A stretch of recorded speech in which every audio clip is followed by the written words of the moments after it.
Welcome everyone to my YouTube channel. My name is Kieran and I like to help people using a spiritual perspective. So today guys, I want to do a Your Guide series.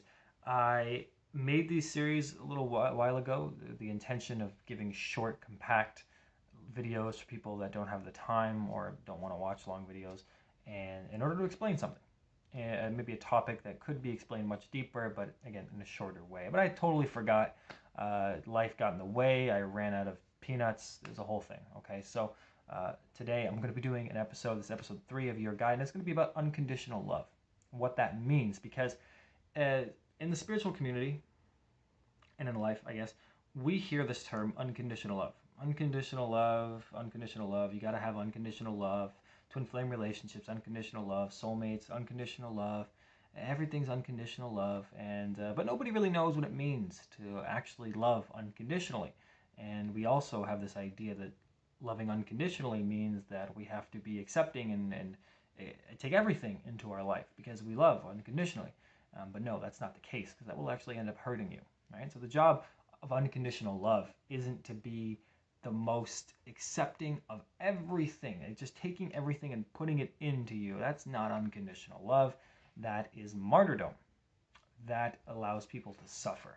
Okay? So the first thing to understand about unconditional love and how to give it to yourself, right? Because this is a video about guiding you towards that goal, is healthy boundaries. That is the first step to understanding unconditional love. You cannot give somebody else unconditional love if you do not have healthy boundaries. Because the thing that happens mostly with people on earth is that they do something for someone else, and that person will take advantage of the thing they've done, and they will learn to expect to receive more of it. The person who has given away the thing in the first place now has learned that they have a sense of approval if they keep doing this thing. This is what you can see in dogs and animals, and certainly what happens with parents is that a lot of kids grow up with parents with this idea that of unconditional love, but really what happens is they develop this pathological need for approval met with some kind of reward. And the parents are met with this idea that if the child does not do that thing, they do not get the reward. So there's this sense of love that we all have, this idea is unconditional love, but really is based almost entirely with no boundaries at all. And it's actually, in fact, quite conditional. Conditional love means you receive love if you do X. If you do not do X, you do not get love.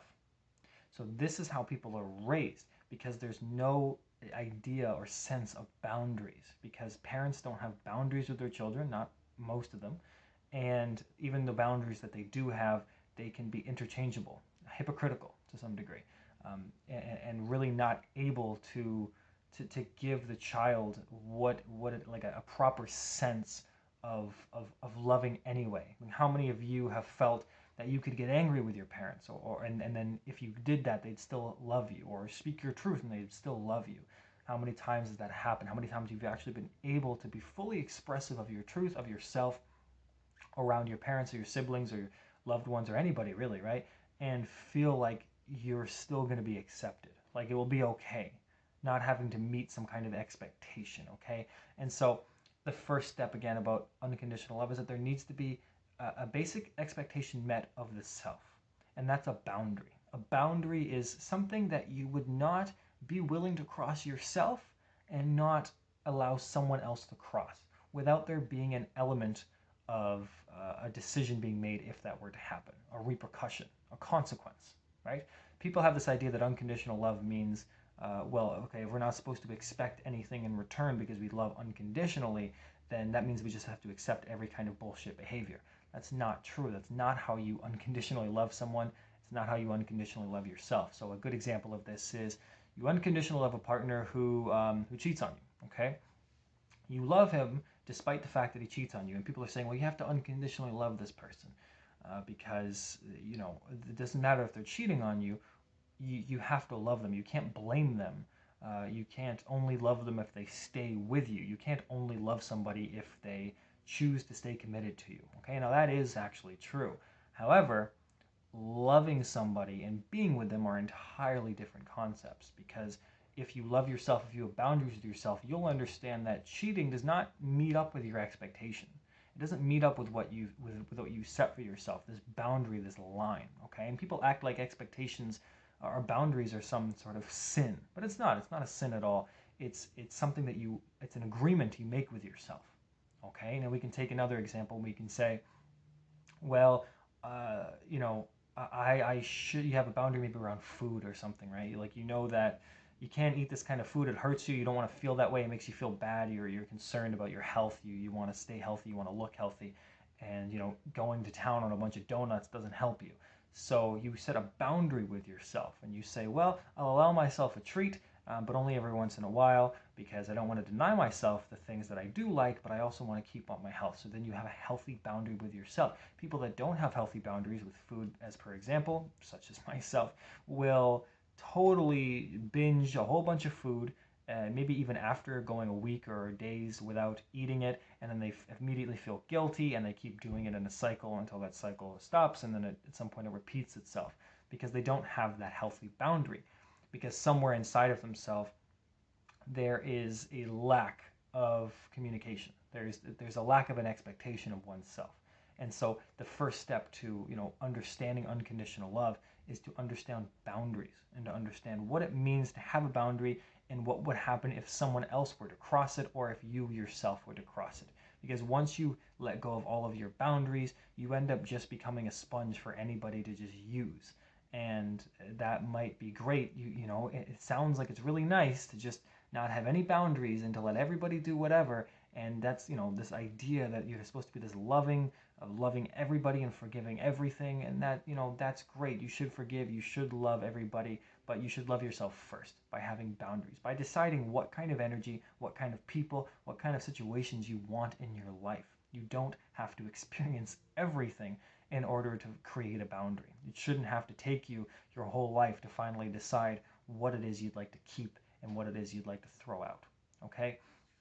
The second thing, what's to spend less time on, is compassion. Have compassion for yourself. Be able to forgive yourself. Be able to take things slowly. Be able to move forward with a sense of calmness. Okay? Compassion means gentleness.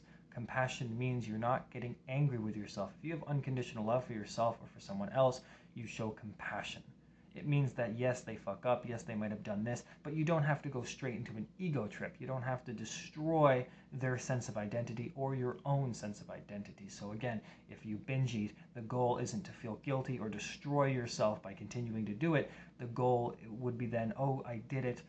I should take this opportunity to show compassion to myself, because it's probably the one thing you never do after you may, for example, binge eat. Okay, and again, take whatever example that resonates with you. I'm just taking one from my own life in the past and stuff like that. Okay, because food's been an issue for me most of my life. Okay, so that's something that I resonate with. So maybe you guys do as well. Thirdly, loving in spite of. Okay, and this is where it comes back into this unconditional aspect. When you love in spite of whatever has happened, you allow freedom to flow through you, like an energy to sort of just pass through you very cleanly, and allowing things to flow in an energy that allows you to move forward very quickly in life. Okay, it allows you to have a clarity about yourself. When you love somebody anyway, despite the things that they do, you're exhibiting unconditional love. Now, again, you're not allowing them to do whatever they want to you or to themselves. You're allowing yourself to be be centered in your own heart. So a good example of this would be, let's say we remove the abusiveness, and let's say that you have a partner who abuses drugs, and they don't abuse you, they're a nice person, nice guy, nice girl, but they just smoke, they just smoke way too much weed, or maybe the cigarettes, and you don't want to watch them hurt themselves. Maybe they're in heroin, right? It doesn't matter what it is, cocaine, even food. You don't want to watch them hurt themselves. So then you have to look at yourself and you go, I love them so much, but because I love them so much, I can't watch them do this to themselves, so I have to back away. I have to move away. And that is unconditional love, because you're essentially saying to the other person, I love you so much, I can't watch you do this. I hope you change. I hope you change. I really do. Maybe if you do, there could be a future. But right now, I have to be apart from that, because because I love you so much, I can't watch it. I can't do it anymore.